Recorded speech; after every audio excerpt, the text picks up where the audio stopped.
honey, we didn't set a place for you at the main table. It's for family who've really made something of themselves. That's what my Aunt Diane said when I walked into the lakeside hall, loud enough for everyone to hear. My cousin Brooke laughed from across the room. There's room in the kids' section. I stood there in the doorway, holding a gift I'd wrapped that morning, wondering if I should just turn around and leave. But something stopped me. My name is Maya. I'm 26 years old. I work as a wildlife conservation researcher for a small nonprofit. It's not glamorous. It doesn't pay much. But I'm deeply passionate about it. I grew up the quiet one in a loud, achievement-obsessed family. Aunt Diane, my dad's sister, is a real estate mogul. She owns half the commercial buildings downtown and never lets anyone forget it. My cousin Brooke is an influencer with 200,000 followers, designer bags, brand deals, engagement photos every other week. Every family gathering turned into a comparison game I never won. My parents are kind. They love me, but they're passive. They've never once defended me when the others belittle my work. I stopped trying to impress them years ago. I focused on the work I loved instead. I wasn't rich or glamorous, but I had something they didn't expect. This reunion was held at a rented lakeside hall, Aunt Diane's production, Aunt Diane's stage. And I was about to walk onto it. Has your family ever treated you like this? Share your story below. I walked inside, immediately felt the cold shoulder.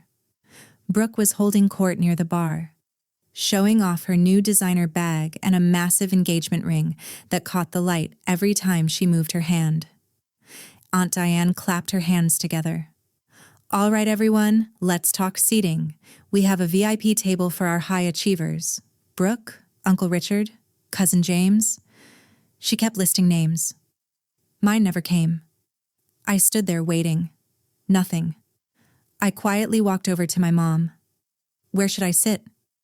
She looked uncomfortable, whispered, Just find a spot, honey. Don't make a scene. I ended up at a small side table near the kitchen door. 2 teenagers sat with me, both glued to their phones. They didn't even look up.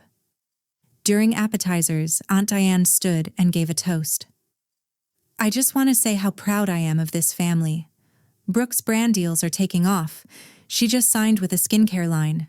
James got promoted to VP, and Richard just bought a new boat. She raised her glass. Everyone cheered. She didn't mention me once. I picked at my salad. Then I heard Brooke's voice, loud enough to carry. She was talking to a friend. Maya's the one who plays with animals or something. Still lives in a studio apartment. Laughter rippled through the group around her. My phone buzzed. An email from Dr. Patel. Car's running late. I'll be there by 7. Don't worry, everything's set. I texted back. I'll be here. A few minutes later, Uncle Richard walked over. He leaned down. Hey, Maya, could you help serve dessert later? Since you're not really busy. I looked up at him, smiled calmly. Sure. Inside, I was hurt, but I was also waiting. Dinner was served family style at the VIP table. Platters passed around, everyone laughing and piling food onto their plates.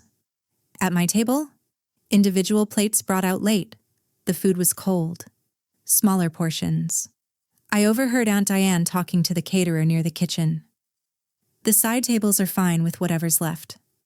I ate quietly, checked my phone. 7:15 p.m. After dinner, Brooke grabbed the microphone. Okay, everyone, time for family updates. She went around the room, praising people's accomplishments. New jobs, new homes, vacations. Then she got to me. And Maya's still figuring things out, but we love her anyway. She laughed. A condescending, pitying laugh. Others joined in. I glanced at my dad. He looked uncomfortable but said nothing. My mom mouthed, sorry, from across the room. I excused myself, walked to the bathroom, stood in front of the mirror and took a deep breath. My hands were shaking. I pulled out my phone, texted Dr. Patel. Almost here? His reply came instantly. Parking now. 10 minutes. I steadied myself, walked back out into the hallway. That's when Aunt Diane cornered me. Maya, since you're here, could you watch the kids outside? We're doing a family photo and need someone responsible. I stared at her. A family photo? She handed me a stack of coats. You know what I mean. Immediate family. People who represent us well. Then she walked away. I stood there holding the coats. Through the window, I could see the whole family gathering for the photo. Brooke front and center. Everyone smiling. I was invisible. I set the coats down, straightened my dress, checked my email. Subject line: tonight's presentation confirmed. I thought to myself, for years I let them make me small. Not tonight. What they didn't know was that 3 weeks earlier I got a call. Dr. Patel, my mentor, called me on a Tuesday afternoon. I was in the field, knee-deep in wetland water, taking samples. He said, Maya, sit down. I laughed. I'm standing in a swamp. Then hold on to something. I did. He told me I'd been selected for the International Wildlife Conservation Award, youngest recipient ever. My research on endangered wetland ecosystems, years of work, late nights, field trips no one in my family ever asked about, was groundbreaking. The award came with a $50,000 research grant, global recognition, a feature in National Geographic. I didn't know what to say. I asked if I could accept it privately. Dr. Patel said, You've hidden long enough.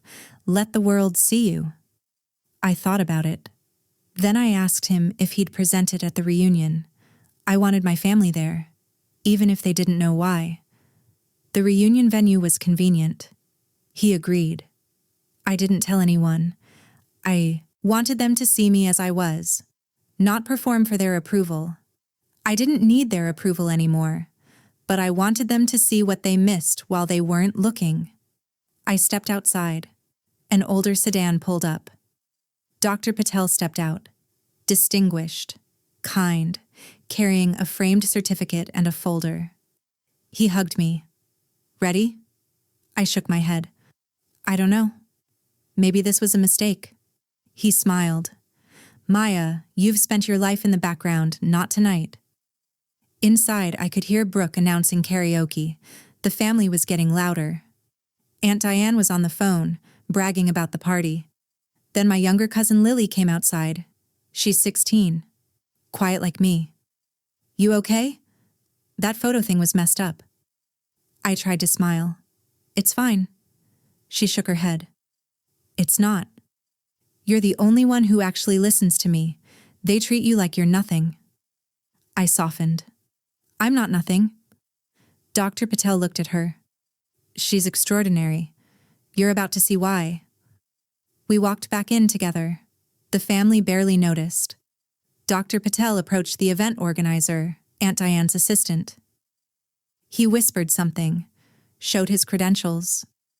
Her eyes went wide. She rushed over to Aunt Diane. I watched from across the room.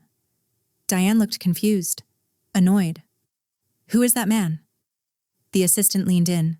He says he's here to present an award. To Maya. Diane blinked. Maya. The music stopped. Dr. Patel walked to the front, took the microphone with calm authority. Good evening. I apologize for interrupting, but I'm Dr. Anish Patel, director of the Global Conservation Institute. The room went silent. Aunt Diane looked baffled. Brooke was whispering to someone next to her. What's happening? Dr. Patel continued. I'm here tonight to present a very special honor. This year, our organization awards one researcher under 30 for groundbreaking contributions to environmental science. He looked directly at me. Maya, could you join me? My legs were shaking, but I walked forward. Every single person was staring. Dr. Patel smiled. Maya's work on wetland restoration has influenced policy in 4 countries. Her research will be featured in National Geographic next month. Gasps rippled through the room. He handed me the framed award, International Wildlife Conservation Award. She's the youngest recipient in our 40-year history. Applause started, from the catering staff, the assistant, some of my cousins. Aunt Diane stood frozen. Dr. Patel wasn't finished. The award includes a $50,000 research grant and an invitation to speak at the UN Climate Summit in Geneva. Brooke's face went pale. I took the microphone. My voice was steady. Thank you, Dr. Patel. I didn't plan to do this here tonight. I looked at Aunt Diane. I actually thought about not coming at all. I've spent so many years being the invisible one. I looked at Brooke. The one still figuring it out. My voice got stronger. But I realized something. I don't need to figure it out. I already did. My dad stood up, clapping, tears streaming down his face. My mom rushed forward and hugged me. Lily was cheering. Aunt Diane tried to recover. Maya, we always knew you were... I turned to her. Calm. No, you didn't. And that's okay. I know. I handed the mic back to Dr. Patel. Thanked him. Suddenly the family surrounded me, interested now, asking questions. I politely excused myself. I stepped outside with Dr. Patel and Lily. Through the window, I could hear Aunt Diane trying to save face. We always supported her dreams. Brooke was already on her phone, probably typing a post about my brilliant cousin. I laughed quietly. Dr. Patel looked at me. You handled that with grace. I shrugged. I didn't do it to hurt them. I just needed them to see me. Lily smiled. They saw you. Finally. My parents came outside. My dad pulled me into a hug. I'm so proud. I'm sorry I didn't say it louder. My mom was crying. I hugged them both. It's okay. I found my voice. I left early. Didn't stay for the rest of the party. Drove home with the award sitting in the passenger seat. For years, their silence made me feel worthless. Tonight I realized their silence didn't define me. My work did. I finally understood I never needed their approval. I just needed my own. If this story hit home for you, I want to hear from you. Have you ever been overlooked by the people who should have seen you first? Drop your story in the comments.